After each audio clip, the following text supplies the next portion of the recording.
What is going on, everybody? Josh here with you today from tech-ology.co. Excited to be with you guys. Today, I'm super excited. I have a special guest, Zack. And Zack is a TED Talk speaker, an accomplished author, and he's going to help us and chat with us today a little bit about this job search and what this whole thing kind of looks like. And so, welcome today. Welcome to the stream, Zack. It's good to have you, man. Hey, thanks for having me. A pleasure to be on. Yeah, man, this is going to be fun. I think a lot of people are really kind of struggling with this job search, right? This idea, this especially during this time, trying to get into a brand new position, trying to, yes, kind of step into that role. And so I think this is a very kind of healthy and good conversation for the here and now. So Zack, would you do us a favor, man? Tell us a little bit about yourself. Yeah, thanks for asking. So I'm actually a motivational speaker and I'm an author. I'm actually launching my new book this week. It's called Don't Be a Zombie: How to Find a Career You Love. My previous book was on job interviewing, and I spoken before the pandemic across the world on various topics under the career development blanket, mainly on job interviewing and how to find your purpose and your passion and find a career you love. And I've been doing that for about 5 years now, and I really, really love it, especially at the college level. I go to high schools, colleges, nonprofit organizations, as well as profit. But now basically we're in the virtual world, like you were talking about. So many Right. virtual things during the pandemic have kind of changed the way that speakers do things, but that's kind of what I do.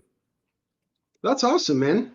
So like what got you into talking, a motivational speaker? Like that's kind of an interesting route. Like talk to us about that.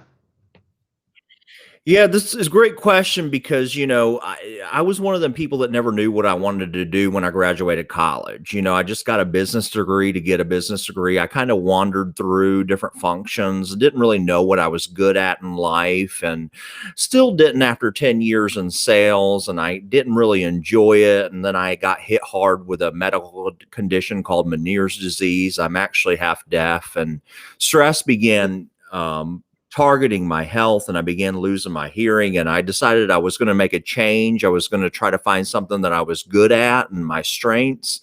I just never saw it for so many years. And then through my journey, I was able to notice it was right underneath my nose, looking at me right in the mirror. Others had told me I was good at speaking, I was good at teaching, I was good at platform skills. And I just always thought everybody could kind of do that stuff. And so, it translated into that. What I did was is I honed on that craft. I developed it. I think I'm continuing to harvest on that ability and then take it in the marketplace to go win. And it's actually something that I'm very passionate about. That's awesome, man. That's super cool.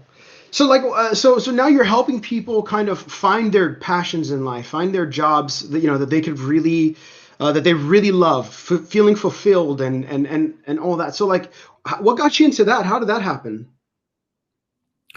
Well, it's kind of funny. I struggled with it. So it was a Okay. real ambition of mine to help people. But what I found was, and the reason I wrote the book, it wasn't because, I wanted to get rich. It was really, I saw a need in the marketplace.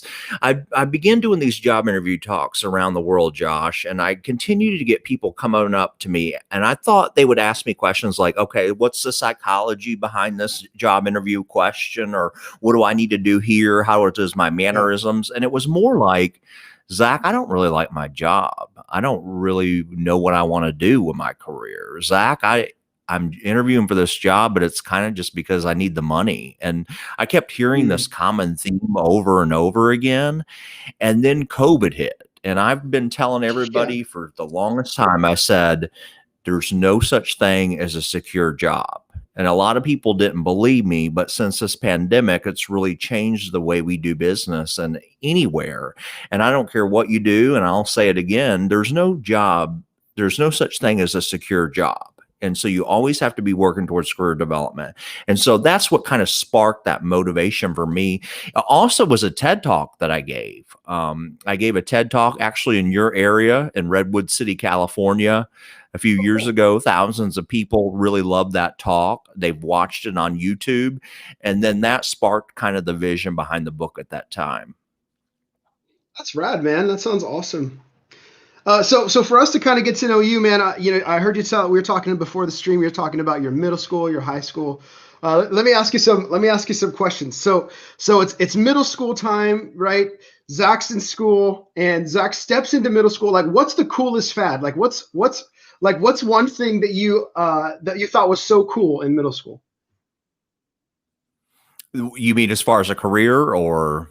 No, I just mean like in general, like just like a general fad.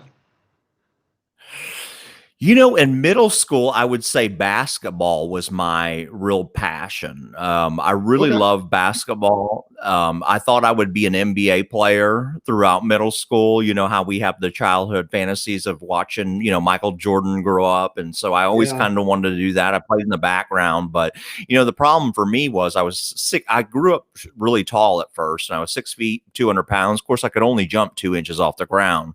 So, NBA wasn't in my career journey, but I definitely Okay. loved playing basketball in middle school. Yeah. So like, what was your favorite band in high school? What do you think that, or My artist, favorite musical band. artist? Yeah. Yeah, I was a big Christian music fan in Okay. high school. And I also, but my very first concert, I loved various different music, but my very first concert was actually Green Day.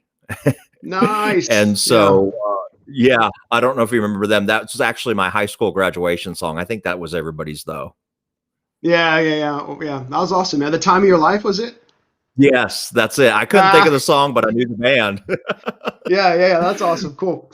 Yeah. I like some Green Day over here too.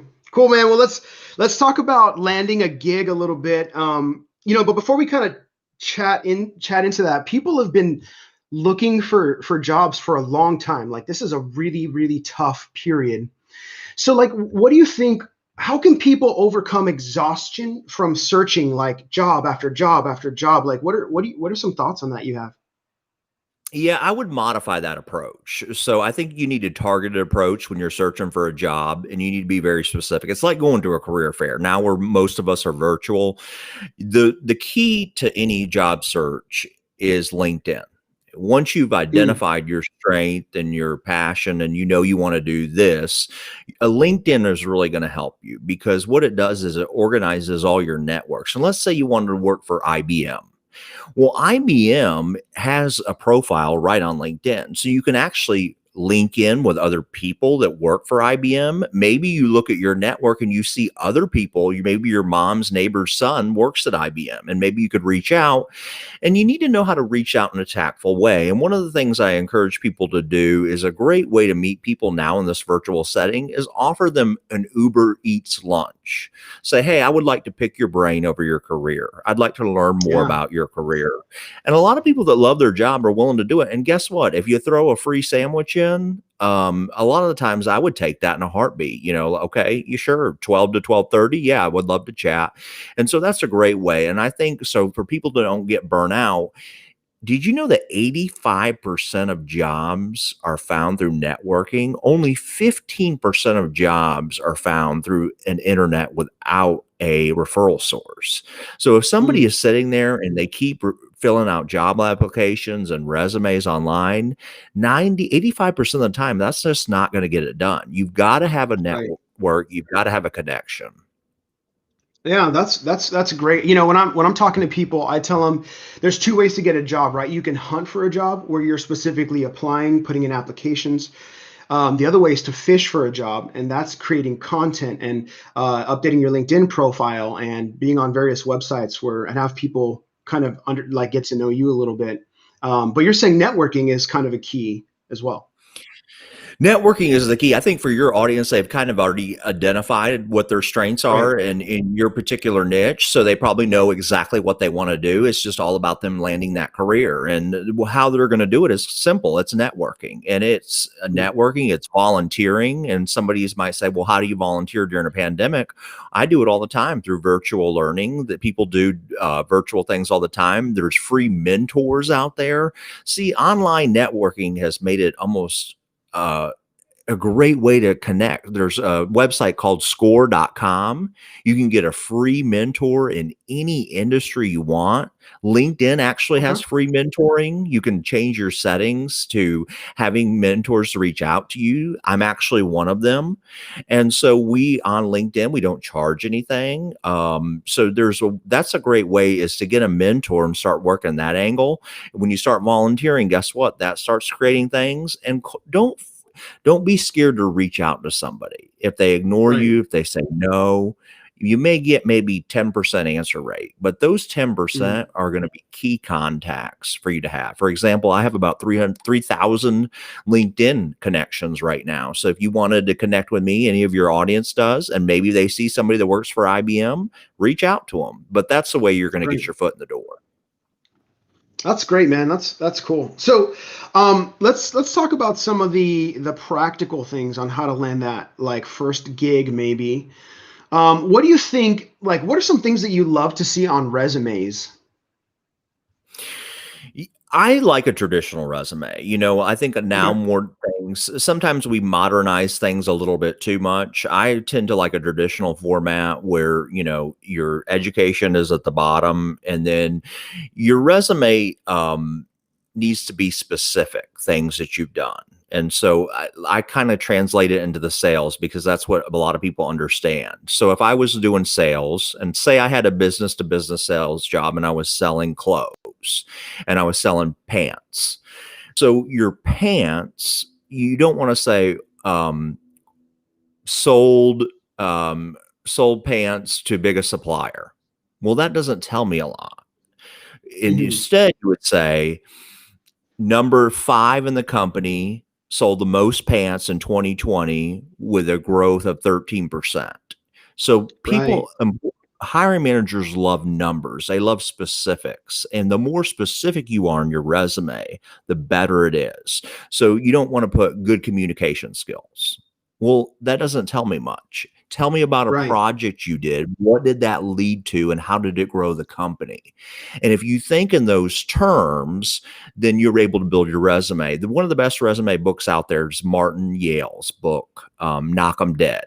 I highly recommend it. It's the resume book that is like the gold standard of resume books. It's got all the Okay. adjectives, it's got layouts, and it really teaches you really how you can be more specific in your resumes. Right. That's great advice. Yeah, knock 'em dead. I'll definitely have to check that out. I want to represent that to my audience. What's the worst thing you think you've seen on a resume? Like you're like, oh, what gave you that gut reaction? Oh, there's so many. So I've seen people do pictures. I'm not a big fan of those. Okay. Um, Misspellings jump out to me right away. Formatting issues that people just don't care about, like the margins are way off. It looks Yeah. like this when you're reading it, nobody, they don't care how bad it Yeah. looks, or the font's too small, where you can't see specific stuff. Several pages. I've had somebody send me 35-page resume. Well, unless you're a Wow. CEO, I don't need a 35-page resume. And so I've seen everything and anything. I've also seen professionals not care, and they just put 2 words of description under their job. So let's say they were a communications manager. So they put communications manager from 2015 to 2020, great communication skills, good organization skills. That doesn't give me much. So it looks like a Right. skeleton almost. It's almost like there's no meat to it. And so those are Hmm. the common things that I see that jump out to me as goodness gracious. Yeah. Yeah, that's cool. That's good stuff, man. I've definitely seen that. So, do you recommend a one-page resume, or it's 2 pages? What's your thoughts on that? It depends on the level of experience you have. It just depends on the job. What I typically say is anything, what you're doing right now, anything after 5 years, I would go with 2 pages. If you're just coming out of college, you really just need 1 page. The more you Hmm. do and the more stuff you do. Now, I wouldn't just fill it to fill it. If you can get it on 1 page, that's absolutely fine. But I think in my fifth or sixth year, it started to really accumulate because I had 2 jobs. So, that kind of matters too when you want to be descriptive of what you did. I was getting to that about that 2 page mark. So, it just kind of depends. But if you're, let's say you're got a job out of college, the average person changes their jobs every 3 years. Right. So let's say you're ready, you're out of college and you've got 3 years. It's probably 1 page would be typical, but anything more when you start getting more experience, you can go to two, and two's not a bad thing. Yeah. So Not would you three. would you say that not three? Okay. Would you say that like only putting experiences and past jobs that are actually relevant to what you're applying for? Is that would you say that Yeah, that's what you're saying?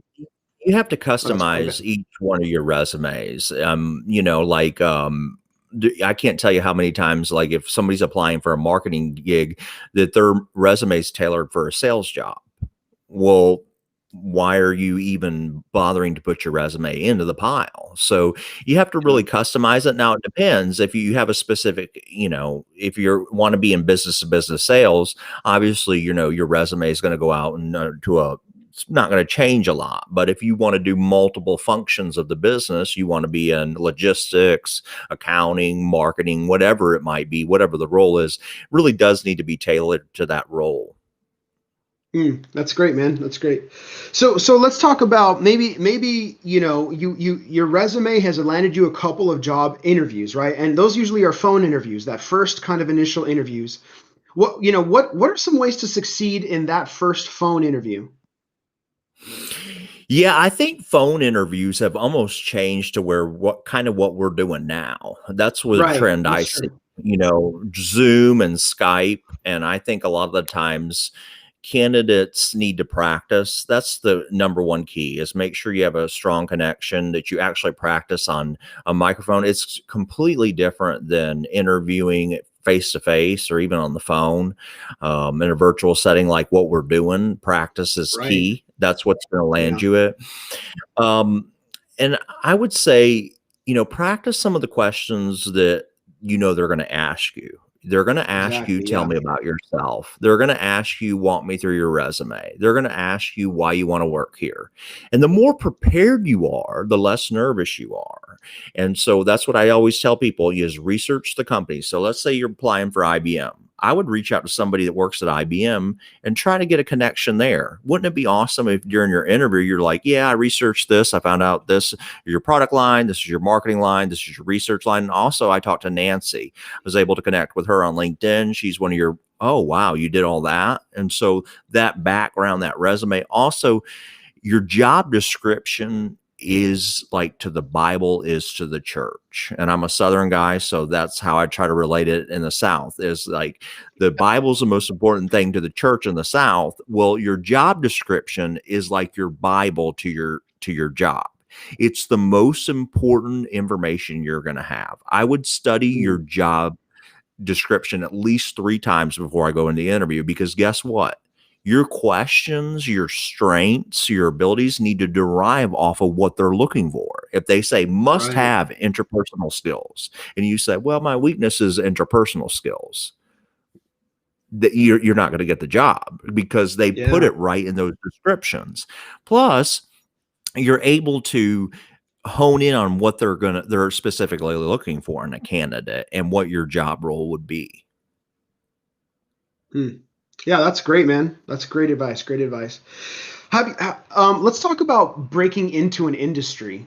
Like, a lot of my viewers don't have experience and they want to break into technology. Like, what are some ways that you've seen people break into different industries, or maybe the tech industry specifically? Yeah, the way I've seen it done, and it doesn't matter because see, I have a podcast show too, And so I Hmm. interview a lot of successful people from many backgrounds. And it seems like everybody says the same thing. They're like, well, it's really difficult to get into. And that's any job right now, to be honest with you. Yeah. Anytime you transition, like if you were coming over to motivational speaking, well, most people have connections and it's a hard job to get into. Same with like Hmm. sales. It'd be tough to get into. So everybody says that. But here's the reality. It's who you know.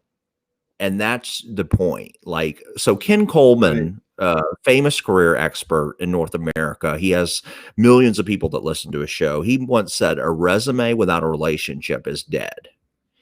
And that's so true. So if you're applying for a job open on the market, there's about 300 applications that get to that employer.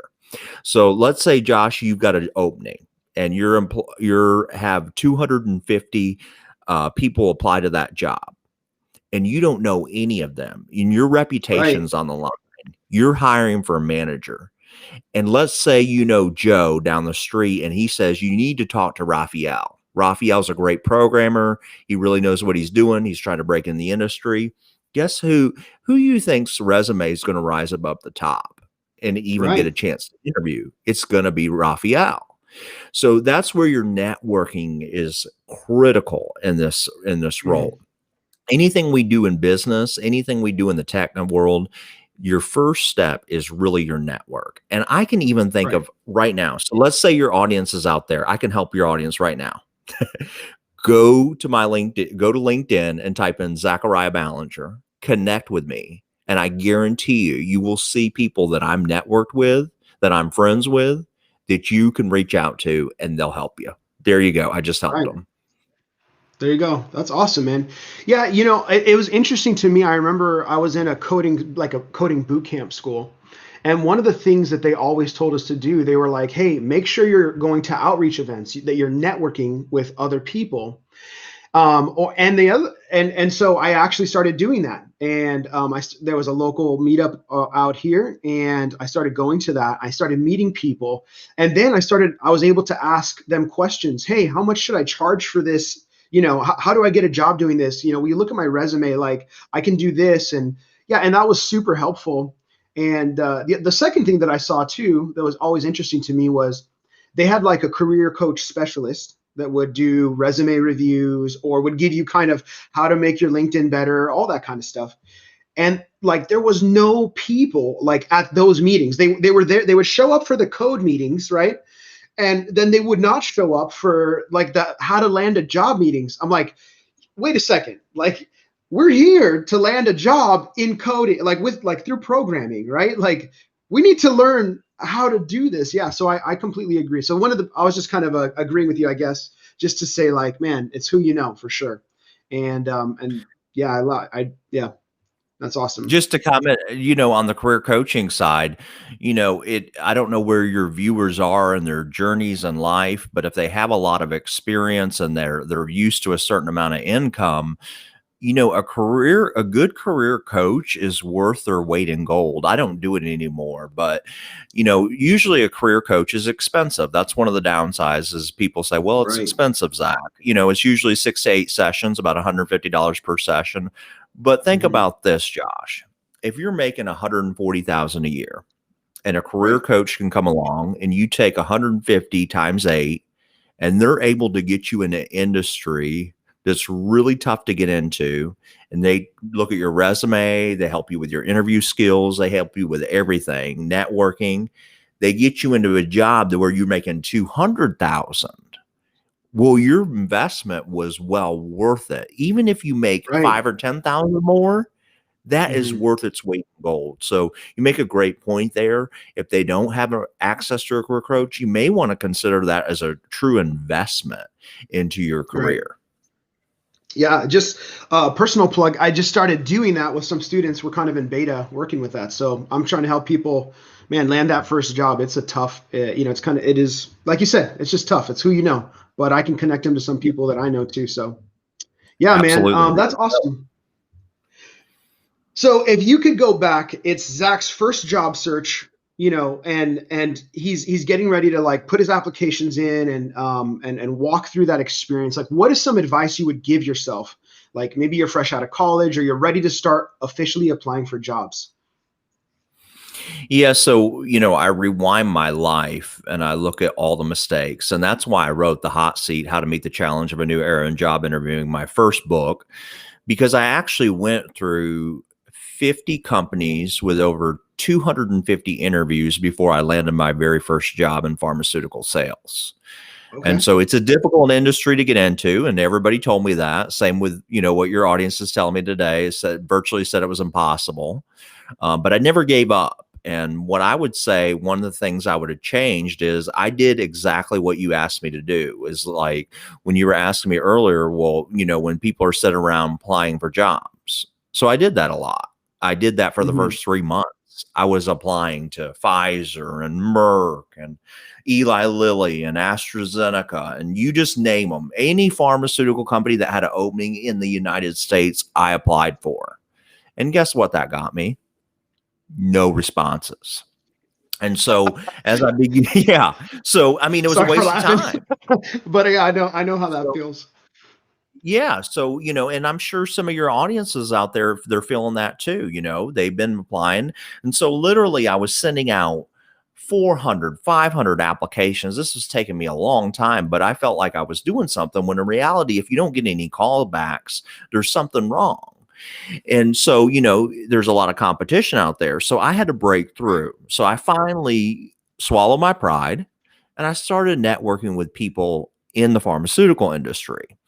And what I did was, and this is old school, but it worked because we didn't have LinkedIn when I grew up. So now I would Mhm. tell you that's why I keep harping on this LinkedIn thing. Because when I grew up, I sound like I'm old because I am, like I actually went to the doctor's offices and waited for the Okay. reps to come out of the Yeah. office. And then I got them in the parking lot and said, "Hey, can I talk to you for 5 minutes?" And so all I'm asking you to do is send a direct message. I'm not asking you to sit outside the parking lot in an Right. office. But it's the same concept. Do you see what I mean? Where you're actually getting, so I got to know some of the reps. They gave me some feedback how to get in. They let me use their name as I showed them my strengths and my abilities. So you can't just meet Nancy out in the parking lot and be like, "Excuse me, I'm Zach. I want to get in pharmaceuticals. Will you recommend me?" Because Nancy's reputation is on the line. Yeah. So you have to build those relationships of why you're almost convincing Nancy why she should recommend you to her hiring manager. Mhm. And the way you do that is you demonstrate your skills. You also see what they're looking to do. You want to have their best interest in mind. So Nancy, what do you want to do with your career? What would you like to advance to? How do you enjoy your job? So you take in a personal interest into their career. It's almost like that golden rule: do unto others as you would do unto you, or something like Right. that. Yeah. So see, I love that because I tell like the people that listen, I'm like, hey, like to get the results that no one is getting, you have to do things that no one is doing. And so like no one was sitting in doctor's office waiting for medicinal reps to come through and walk in and out, and you did that, and that got you into the industry. And so I think that's such a key. Do things that no one else is doing, break the rules of like what you're supposed to do, and reach out and talk to people. That's kind of what I tell people. I'm like, man, like send a message on LinkedIn. So let's say some people are hearing this, they're dead scared to send this message. Like, give them some like some encouragement on like what should they expect, or maybe if you can off the top of your head think of like what should this message look like. Would you mind sharing that? Yeah, so I'd encourage them to get an alcoholic drink first. No, I'm joking. I think we all have a fear of rejection if we're really deep down think about it. And so, I had to, when I first started in sales, I didn't like hearing no.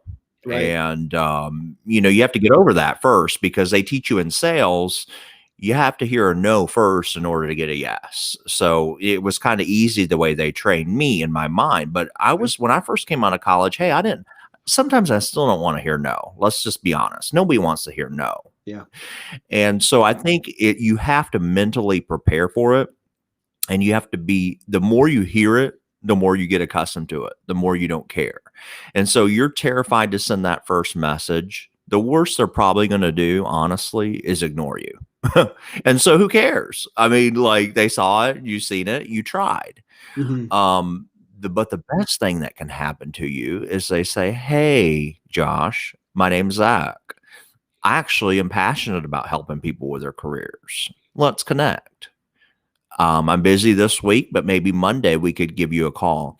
Take advantage of that opportunity. Don't quit that network. This is a lot of people make this mistake. They reach out one time. Right. What good does that do? They don't Right. get to know you. You have to keep that relationship fresh.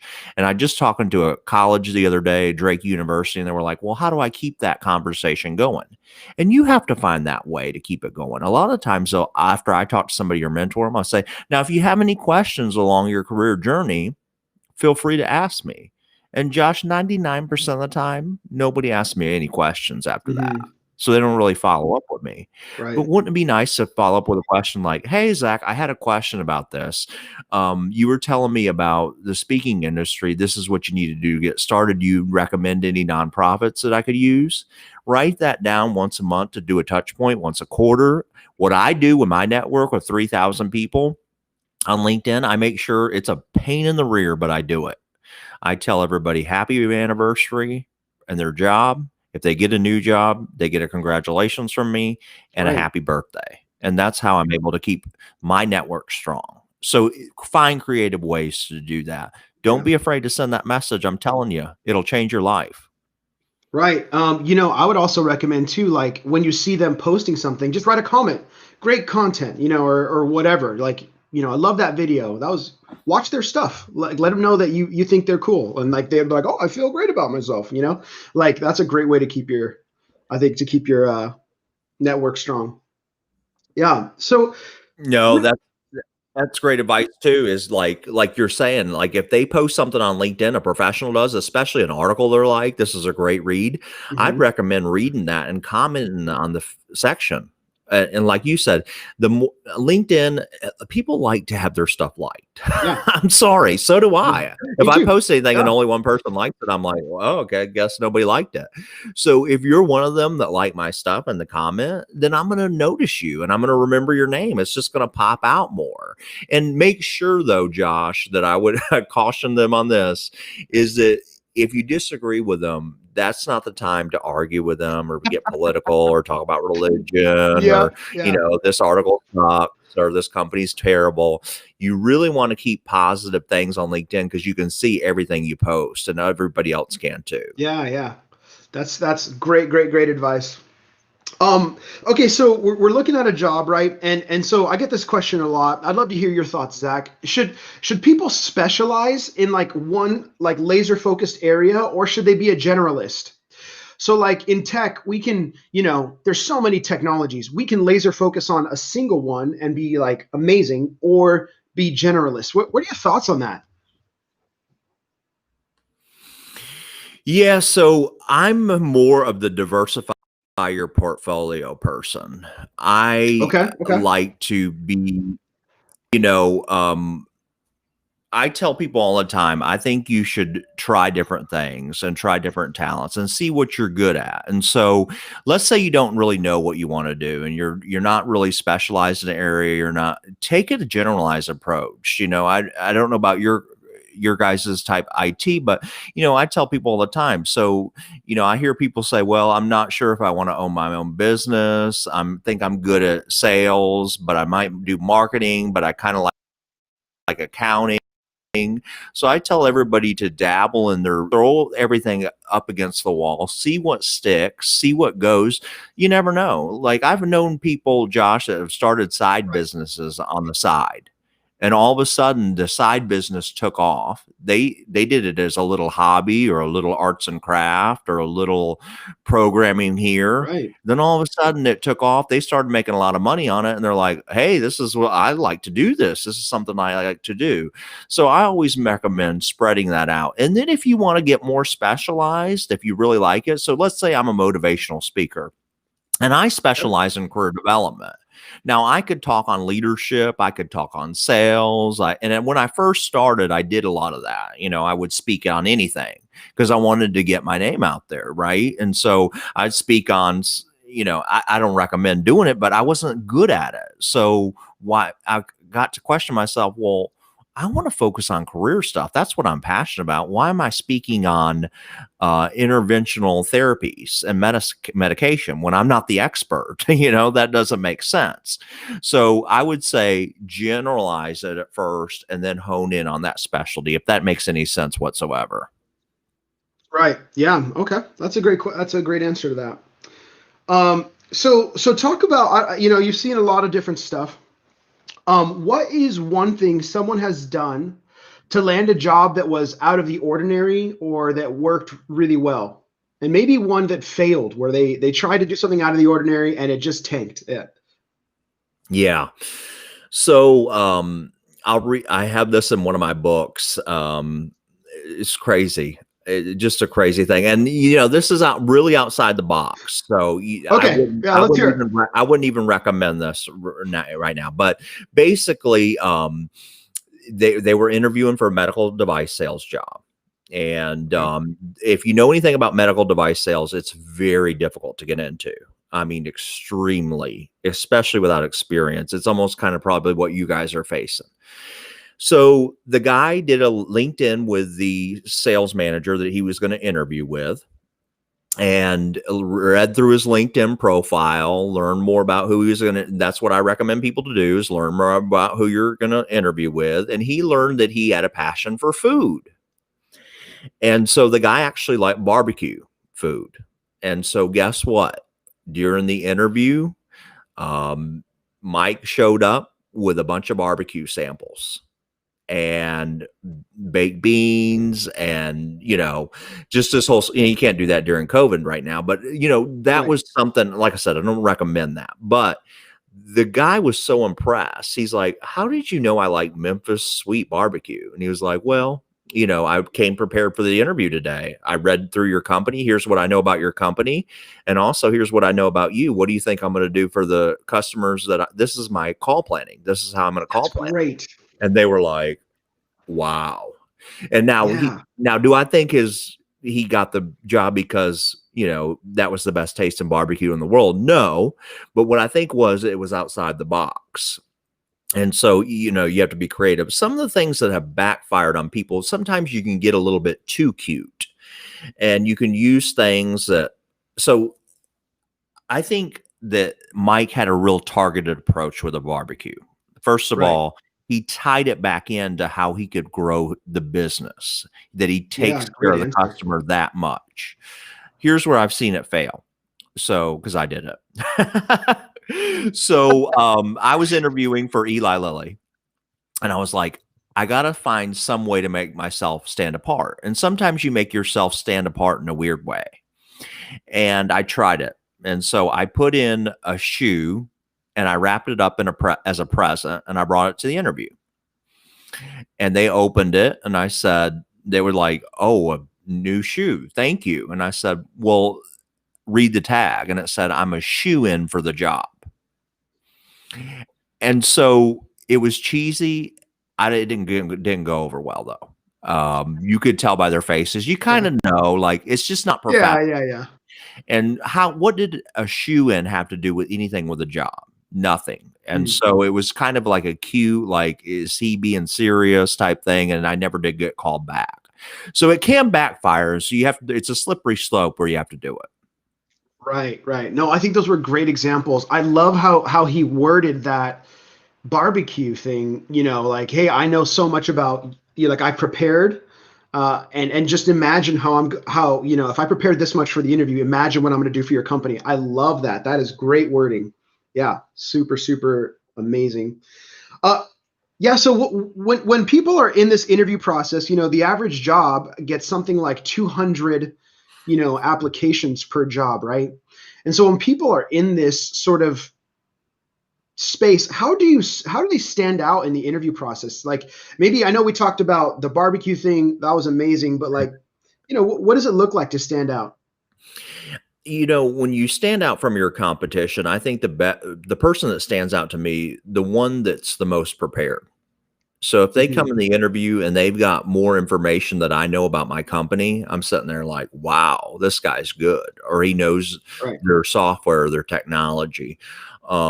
The more prepared you are, we talked about how that eases your nerves, but also it shows how eloquent you are during the interview. Another way I think you make yourself stand out among the competition in a job interviewing is when they ask you, tell me about yourself. See, it can go two ways. Either you have a really bad answer, and it's so research has shown that most hiring managers make their decisions about a candidate in about 30 seconds. 30 seconds. So think about that. And if we know the number one asked interview question in North America Usually the first one. is tell me about yourself, because Right. people, Yeah. they judge you off that answer. So tell me about yourself. You really have to practice prepare. It is a elevator pitch that you're going to give. It's what businesses do. It's what I do. It's how you offer yourself. You sell yourself. It's not reading your resume. That is the last thing you want to do, is be like, well, I've worked here at Google for the last 3 years here. That's automatic done. And then you want to be able to tell a story. What value can you bring to the company? Tell your unique story in your way. How are you going to change? What are you going to do in this role to create revenue? How are you creative? Show me your strengths, show me your talents, and put that into a unique pitch. And then that's going to start off your interview in the right direction. People really stand out from that. The third thing I think people can do to stand out is, after the interview, have questions that are good questions, not who is Mm. your CEO? Who can, you can look that up on the internet. Or, Yeah. I've had people say, what do you sell? Wait, you're here for a sales job and you don't know what we sell? Those kind of questions are damning. Where your Right. questions that can make you stand out is, let's say you're interviewing for IBM. Hey, I noticed in China that you have a new growth model, that you're set to release some software. I read that in a press release. On September 15th, you launched that into a new segment. Now you're going into this niche. I'm programming in that field. How would that help revenue in our company? And where would that take us for the next step? That's an educated question. And it also shows you've done your homework. Those make you stand out from your competition. Mm.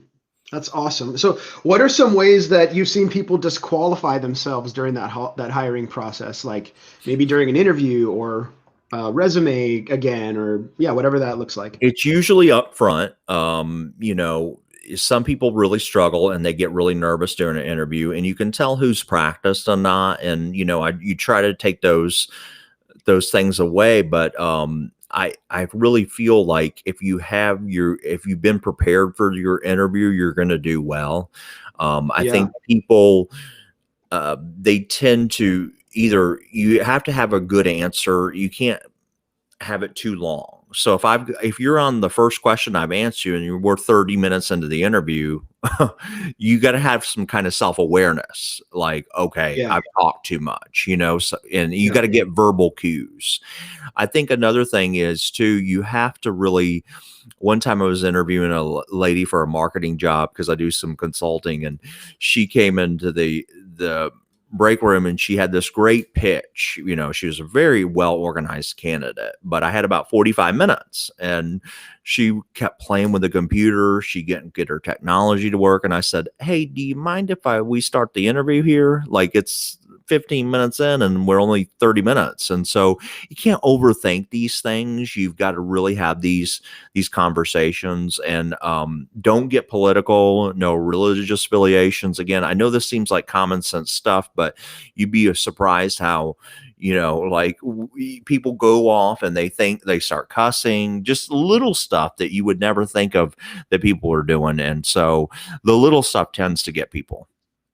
Right. Hey, just for the audience that's live here today, I got about two other questions, and then we're going to be taking some questions from you guys. So go ahead and start typing those in the chat. If we don't have any, and you kind of are good on your job search and you don't need any advice, then don't worry about it. But just wanted to let you know now's your time to throw those questions in the chat. So Zach, I have some people that are, that follow the channel that are looking to get a job overseas, right? Like, so maybe they're in places like India, or they're in, in Europe, and they want to come to the US, or maybe they're in Canada. They want to come here, they want to work here. Do you have any tips for them? Yeah, that's a great question. What I would do is a simple Google search of what companies tend to hire. I'm assuming they want sponsorship, is they're trying to work for Right. H-1 visas, is what I'm assuming. So what I would do is Google and see which companies hire the most people with H-1. I want to say H-1N1 because that's swine flu, but the Right. visas, H1B, I think, or something like yeah, that. H1B the something. visas that they're Yeah. trying to get, yeah. So I know many people that are coming from Venezuela, Mexico. So it's a very great question. There are certain companies that do that, and they love Yeah. hiring people in that field, and you have to kind of know which companies those are. A lot of those, sometimes you won't, but I think again, that's a part of being a part of community groups and LinkedIn to find out, hey, does your company do this type of thing? And so I know Google, for one. Oracle was another one that they love to hire people with that would come over to those. So there's certain companies that do it. You can also find small companies that are willing to do sponsorship.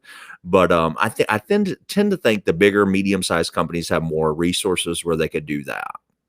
For sure. For sure. Yeah, I like to tell them, you need to be so good that they can't not hire you.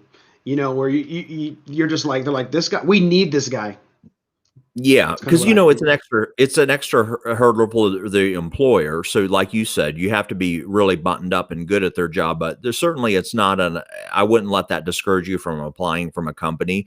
But there are companies that really love to hire those type.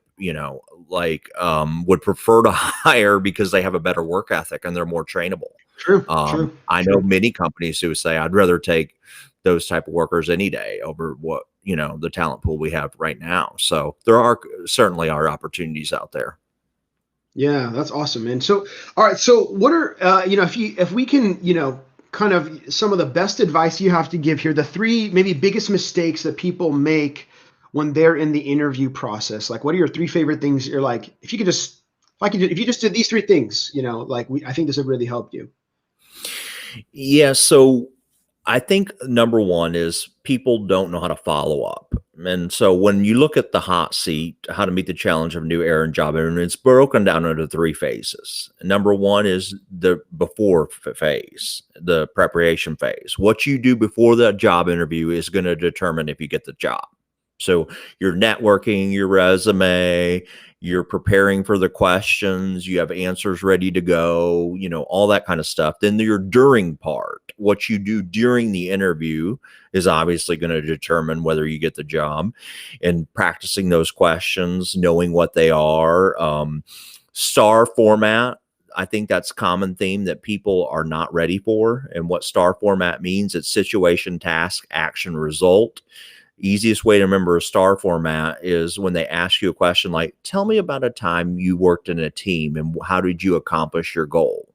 That's a behavioral question that needs to be answered in a star format. Star format is situation, what you were assigned to do, task, what you did specifically, the task, action, what action helped you achieve results, and that's the R part, and what were your results.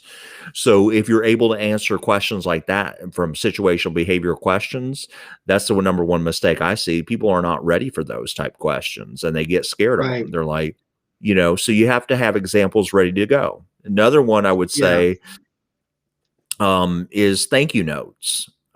People don't send them sometimes. You should always send a thank you letter, and thank you letters can correct a lot of wrongs. So let's say during the interview process, they're like, I'm kind of worried that you live overseas and we have to do sponsorship. If they said that to you, I would put it in an email why they should hire you, why they shouldn't be afraid of that, why that shouldn't be. Make it a little bit of a longer thank you. I actually got a job, and I'll quit rambling after this, I promise. So I was Sure. applying Yeah. for Bausch and Good stuff. Lomb. There was 300 candidates. Bausch and Lom's a world-renowned eye company. I had made it down to the final 8 candidates.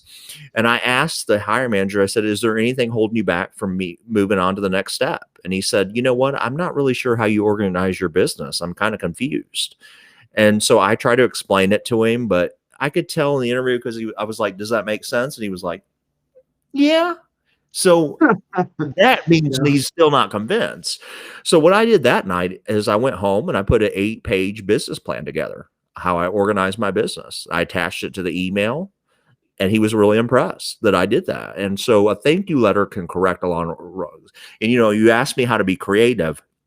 Why not put a PowerPoint together, a little PowerPoint about yourself? Maybe a 3-4 point bullet PowerPoint about yourself, what skills you've accomplished, what jobs you've done, what you're qualified for, attach it in the email and send a thank you letter. So those are the 3 things that I think people make the biggest mistakes on. That is awesome. That is so good. Man, you've dropped some real gold on us today. And I think that this is going to help a lot of people and really make their job search a little less bumpy. And maybe if I love the star questions. I love the star method, I should say. That was great. And I really love your examples of creatively finding jobs, breaking into an industry. Super, super good. So Zack, yeah, man, I'd love to represent your stuff. Can you tell us, where can the viewers find you? How can they connect with you? You talked about LinkedIn, remind us, how do we connect? Yeah, so on LinkedIn, they can click under Zachariah Ballinger and they can find me there. I don't know why I decided to go under my professional, my book name, Zack Ballinger, so they can find my book. If you kind of out there and you don't know what you want to do, I'm launching a new book, Don't Be a Zombie: How to Find a Career You Love. And then my other book, if you're more know what you want to do with your career and you want information on job interviewing, I have the hot seat, how to meet the challenge of a new era in job interviewing. Go to zackballinger.com, ZACKBALLINGER.com. All my social media is right there. They can click on the links and they can follow me. My book links are attached. And also, some of these tips that I gave, I have a free advice under free resources where you can go and learn more about the job interviewing process. That's awesome, man. Yeah. Hey, well, I super appreciate it. I appreciate all your time that you gave us today, and I think this is going to be really helpful to people landing their first job in technology and in general. I think that there's a ton of good stuff And here. So, connect with me on LinkedIn. Seriously, I'm happy to help your audience in any way I can. all right. Well, thank you, man. Yeah, appreciate it. All right, guys. Hey, well, we appreciate you guys for hanging out. Thanks for hanging out in the chat with us. For those of you that kind of hung out, and yeah, we're glad to do this. So we'll catch you. I'll be going live tomorrow about the same time, trying to help you land your first or next job in technology. I'll see you.